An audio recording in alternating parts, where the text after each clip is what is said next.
بسم الله الرحمن الرحيم والصلاة والسلام على رسوله الكريم.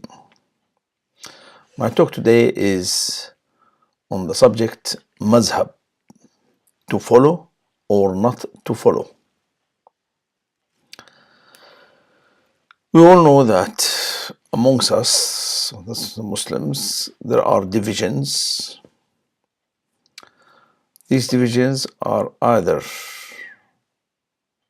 serious ones or minor ones.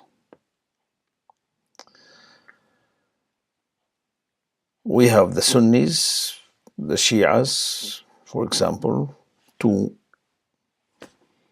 divisions in the Islam, two groups of Islam, and there are others. Amongst the Sunnis, there are subdivisions.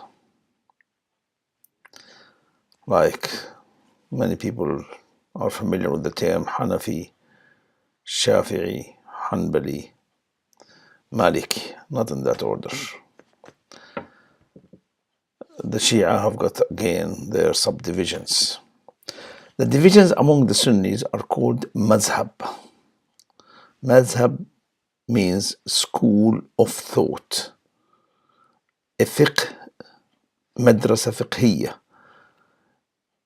Fiqh means jurisprudence, so a school of jurisprudence. And I'll explain this after. This is, fiqh means understanding the religion, application of the religion. So the subdivisions of the Sunnis, the followers of the Sunnah, the traditions of the Prophet ﷺ, are called Mazhabs, while the other divisions are called Firqa, means sect, different sects.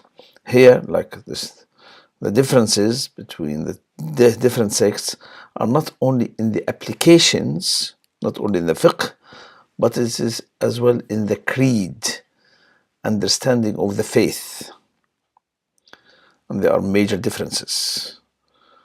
So we said the Mazhabs are, I mentioned, among the Sunnis, the people of who follow the tradition of the Prophet ﷺ, are in order, the Hanafi, the Maliki, the Shafi'i, the Hanbali. While the divisions, the major divisions, the Firqa, is like the Sunnis, one Firqa, then we have the Shia, we have the Qadianis or Ahmadis, we have the Baha'is, the Ismailis. There are major differences here. So what is the Sunni? The Sunni is the Firqa that follows the traditions of the Prophet ﷺ. Traditions means whatever he said, his actions and his words as preserved in the Sunni books, the books of the traditions of the Prophet. The Shia, for example, don't follow those traditions. They follow the traditions of their Imams. They have appointed 12 Imams, and actually it's 11 plus, because the number 12 hasn't arrived yet. He's on his way. So the 12th Imam is not there, so the 11 Imams, they follow their traditions, which as far as the creed concerned, quite different than the Sunnis. Then we have the Qadianis. The Qadianis did not appoint an Imam, they appointed a new prophet, and they called him the new Jesus. Right? And then we have the Ismailis. The Ismailis say, we follow Aga Khan, very rich man, very rich, lives in the West, he's doing well for himself, so they follow him anyway. So that's a different school altogether, right? Those schools or those divisions have got subdivisions, which we're not going to talk about them. We are talking now about the Sunnis, who are 90% of the Muslims in the world are Sunnis, followers of the traditions of the Prophet sallallahu alaihi wasallam. So let's have some historical background about those divisions, or those, not divisions, sorry, about the Mazhabs, the schools of thoughts, al-Madaris al-Fiqhiyah.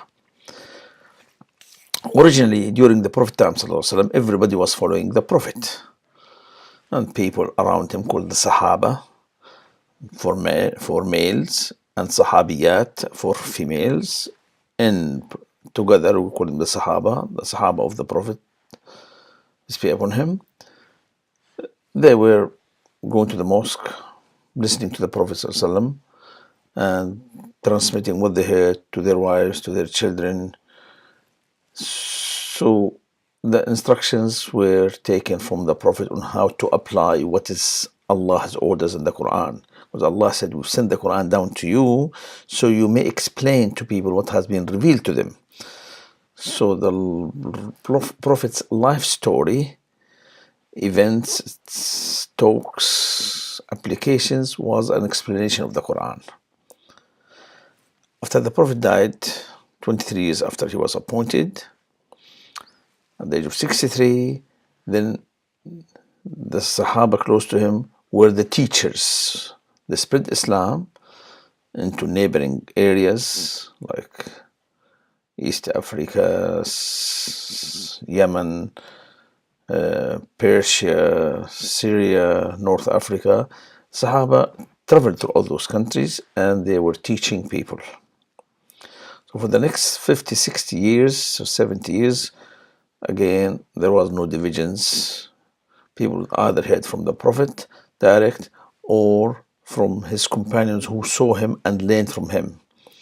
And by the way, the Sahaba were not with the Prophet all the time, I have to admit, but they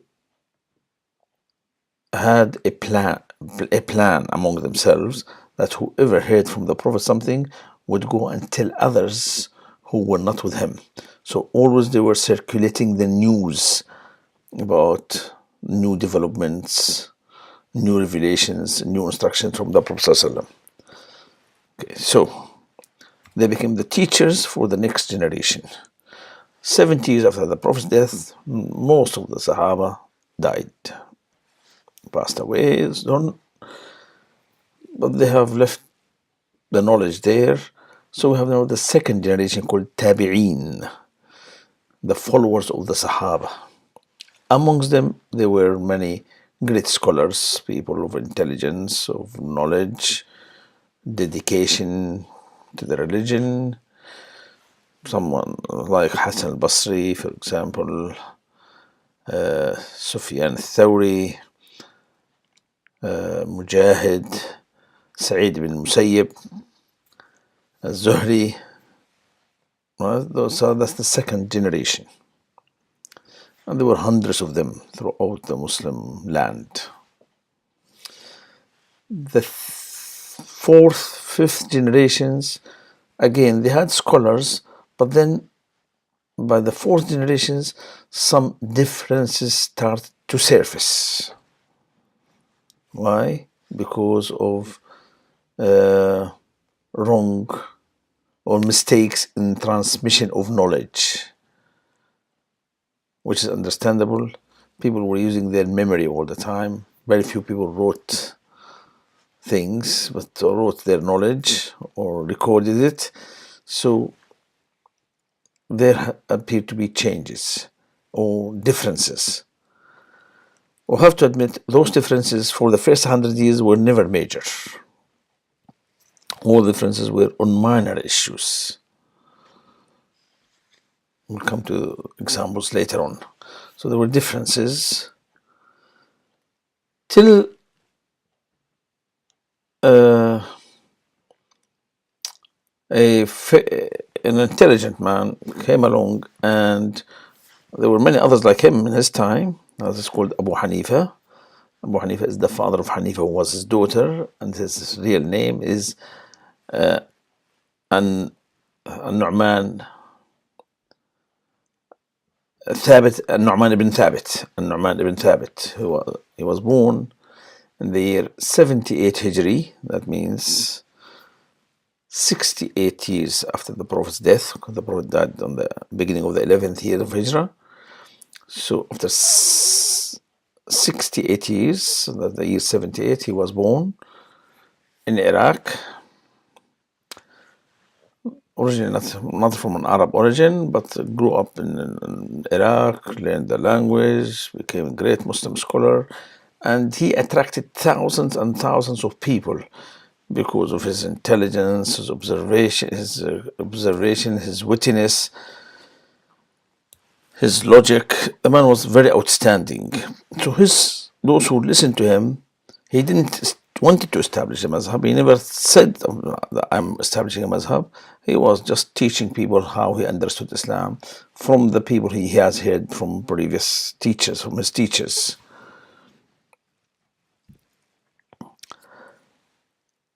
He didn't meet Sahaba, but his teachers met Sahabas. So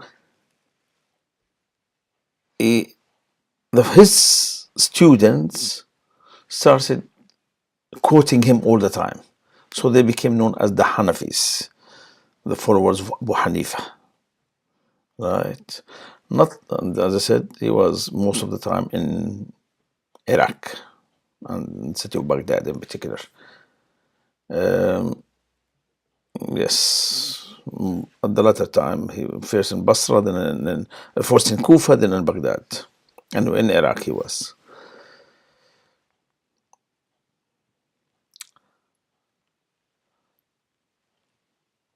Not long after that, in the year 93 Hijri, about 15 years after, another great man was born in Medina called Malik ibn Anas. Again, very similar story, but was in Medina. That was in Iraq. That was in Medina. Abu Hanifa was in Iraq. Malik ibn Anas was in Medina. He never left Medina. And then he became very famous in Mecca and Medina and throughout Arabia as well. And his students became known as the Malikis, following his school of thought. Abu Hanifa and Imam Malik met. They had few debates, all respect for each other. They disagreed on minor issues. Then in the year 150 Hijri, Imam Abu Hanifa died, but in the same year, another Imam, great Imam called Al-Shafi'i, was born in Gaza. When he grew up, he moved to Cairo.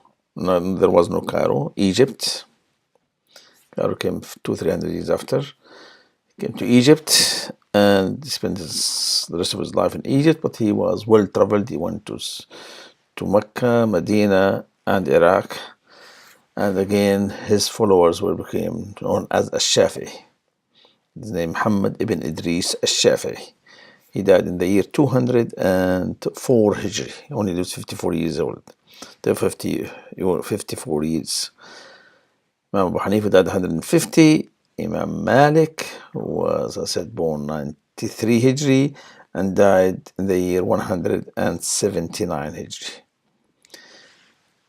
Then now we have Baghdad. In Baghdad was born the fourth of the Imams. His name is Ahmad ibn Hanbal, who was born in the year 164 Hijri and died 241 Hijri. Right? So those four great Imams became the leaders of school of thoughts, of school of fiqh. We will talk examples later on about the differences. I'll give you examples of the differences between the four Imams. But all the four Imams had one thing in common: the creed, the faith. That's where we differ from other firqas. For example, the Shia as a firqa, they believe that the Imams, there are 11 plus Imams, they possess superpower and they have super knowledge and they know everything. They even run the universe, which we think this is not Islam, but they think it's Islam. The Qadiani said they think that Jesus has come back. and they say he broke the cross. Anyway, so this is major differences there, but the others are small differences. I must admit, in the Sunnis lately, after well, 600-700 years, the year I think 600 nearly, another Imam came, Imam Ibn Taymiyyah. He started a new school of thought, which is the Salafi school, or the school of Ahl al-Hadith. What's the school? It does not dispute the other schools, but it says we don't have to follow one school in particular. All the Imams are right in most of their verdicts, but every one of them made mistakes somehow or another. So they don't follow all the schools at the same time. They don't disagree with all the schools. They say the nearest of those schools to the truth we follow, or if we know the truth directly from the Prophet ﷺ, we follow it. That's why Ahlul Hadith, the people of the Hadith, they prefer saying the Prophet direct rather than through the other Imams. This school, the Salafi school, I must admit, it is the nearest to the Hanbali Mazhab. They are almost Hanbali, almost. But because of disagreement with Imam Ahmad ibn Hanbal on few issues, they're not quite Hanbalis. You see, the followers of the Mazhabs, they think that their Mazhab is 100% right, every single Mazhab. And because of the respect the founders of the Mazhabs have for each other, the followers of the Mazhabs do not have this respect for the other Mazhabs. So they give an interpretation about the differences which are not realistic. Like the Prophet did this and did that. He worshipped like the 4 Imams at different times, which is not true. No. The truth is one. There cannot be 4 different ways, or even 5 or 6 different ways that the Prophet was worshipping every day, changing his postures or his words or something. No. Anyway,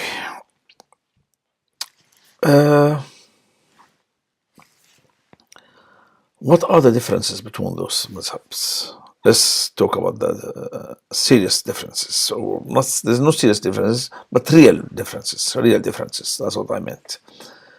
Examples of that. That the followers of the Hanafi mazhab, they say, one example, is they pray exactly like the other 4 mazhab. They say, when we are praying behind an imam in a congregation, we do not read anything. We just sit silent. Even the imam is not reading anything, not reading loudly, because in the prayer, in the salah, some part of it the imam reads in loud voice, everybody hears him, and some part of it he reads to himself, nobody can hear him. So in both cases, the followers of the Imam Abu Hanifa says we don't read at all. The followers of Imam Shafi says we read all the time. The followers of Imam Ahmad ibn Hanbal says we read sometimes and we don't read others. Right? So let's see where's the truth, for example. We cannot say the Prophet said to people behind him, sometimes don't read, and then other times read, and then sometimes read sometimes, and some other times you don't. No. Let's see now the evidence for each Imam and each school. Abu Hanifa evidence on his followers, the evidence is, for not reading behind the Imam, that the Prophet ﷺ said, the reading of the Imam is a reading for the Ma'mum, for the ones behind him. So if the Imam is reading for us, we don't have to read. Sounds logical. The people of the followers of Imam Shafi'i, they say, the Prophet said in an authentic hadith, who doesn't read the first chapter of the Quran, Al-Fatiha, in his prayer, then his prayer, his salah, is not accepted. Makes sense. Once he said, don't pray, don't read if you are behind Imam, and one says, read, you have to read. Then let's look at now the Hanbali. Hanbali said, they acknowledge both hadiths were right. Don't read. No, the Imam is reading for you. Doesn't say don't read. The Imam is reading for you. The other one, if you don't read, then your salah, your prayer is not accepted. They said there is another hadith that the Prophet ﷺ once heard people reading behind him while he was reading loudly. He said, why are you disrupting my readings? So imagine the Prophet reading Quran and behind him 300-400 people, everyone reading to himself as well. He said, why are you disrupting my reading? So the Hanbali said, if the Imam is reading low voice to himself, everybody reads in a low voice to himself. Like the Zuhr prayer and the Asr prayer, the Imam reads quietly. But the Maghrib and Isha and Fajr, the first two rak'ahs, the Imam reads loud, you listen. Because Allah said in the Quran, when the Quran is recited, you listen to it. So listen to the Imam when he's reading. If you can hear him, if you can't hear him, then you read to yourself. And I go for that Mazhab. That reconciles the two Mazhab. These are differences. Some say we say Ameen after the first chapter is recited. Others say we don't say Ameen. Some say we raise our hands when we start praying, and then we raise our hands for each time we make a change of posture, from standing to ruku', to bending, to prostrating, and standing up. Others say don't. These are only minor differences. And to prove the minor differences, that all the Sunnis, they don't mind praying in any mosque, whether they're praying behind the Salafi Imam in Saudi Arabia, or whether they're praying behind the Malki Imam in North Africa. The same for any Mazhab. We go to any Sunni mosque and pray. We can't pray behind others because the others have got different way of prayers altogether. The difference becomes major differences. So this is now the difference between few examples of the difference between the four Imams. And there are hundreds of little ones, must admit, there are hundreds. So the truth is one. It cannot be the truth is with everyone. The truth is one. They were all human beings. They must have made mistakes. So now we know that four Imams, we can say they are all right, they are mostly right, but they have differences. So do we follow or we don't follow? Do we follow and we don't? And if we won't follow, which one do we follow? The answer is, for some people, it's better if they follow. For other people, it's better if they don't follow. So who follows and who doesn't follow? The safe way to practice Islam is to follow a Mazhab. I don't follow Mazhab, but I'm encouraging people who follow Mazhab to stay with their Mazhab. This is the safest way. If you have the time to make investigations on a single matter, then what you do? Let's say you meet a young Salafi who says to you, no, you doing this wrong. Example, you bled, a small cut on your hand, on your leg, on your face, on your body. Some say your wudu was gone, others say your wudu has not gone. So one asks you to do the wudu again, the ablution again, others say don't do it. Following Imam Abu Hanifa, you have to do it. So you follow Imam Abu Hanifa, but you put a question mark on this matter, not on everything Imam Abu Hanifa said. So if you have time, read what is the evidence of Abu Hanifa and what's the evidence of those who disagree with him. And Islam is not that difficult, believe me. You got the time, you read this, everything you insert on the internet, read this, why Abu Hanifa said you have to pray, you have to make a wudu again, and why the other said you haven't, you don't have to, right? And once you're convinced by listening to both sides, then you follow what have convinced you. And on all the other matters, you still follow your Imam. till another matter is raised. If you have more time, you study more and more. After a while, you find yourself you don't follow any imam. Why? Because you have exhausted all the matters and you have come to conclusion what you think is right or what you think is wrong. Finally, which is of the four imams is the closest to the truth? One would say logically is the one who was nearest to the Prophet ﷺ. That's what the Hanafi says. But in reality, that's not the truth. See, those who were nearest to the Prophet ﷺ physically, they were the most correct ones. That's the Sahaba. But those after that, right, those who have not met the Prophet ﷺ and met one Sahabi only or two Sahabis, they're not as knowledgeable as those who have done research. I'll give you an example. Who knows more about the Second World War? Us or our fathers who were closer to the Second World War? The answer is us. Why? Because we have more resources than they had. They heard from there was no internet, there was hardly any books, any libraries. This, in the Arab world anyway, so people only heard hearsay what happened.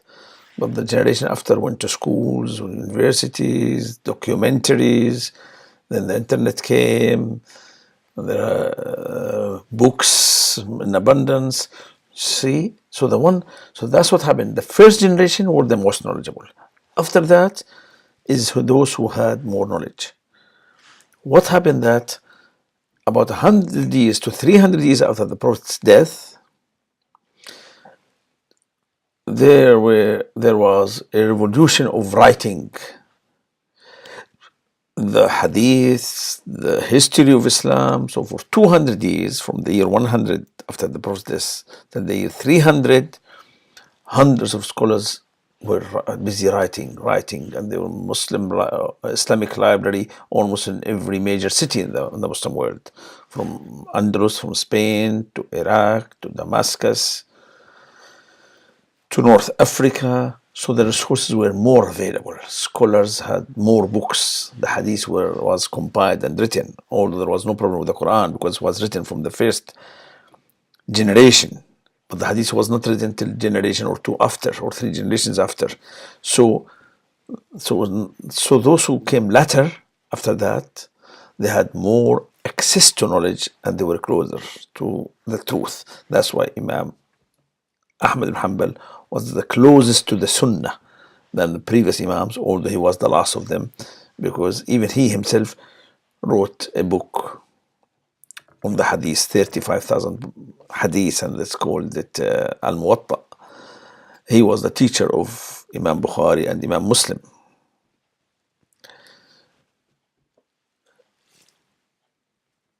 But again, I want to emphasize, with all this correctness of Imam Ahmad ibn Hanbal, etc., he wasn't 100% right. There was no, till not even the Salafis, nobody's 100% right. But again, nobody is too far away from the truth, following Imam or following the Salafis, because we're talking about minor issues, nothing to do with the creed or the faith. After that, the choice is yours. أقول قولي هذا واستغفر الله العظيم لي ولكم والسلام عليكم ورحمة الله وبركاته.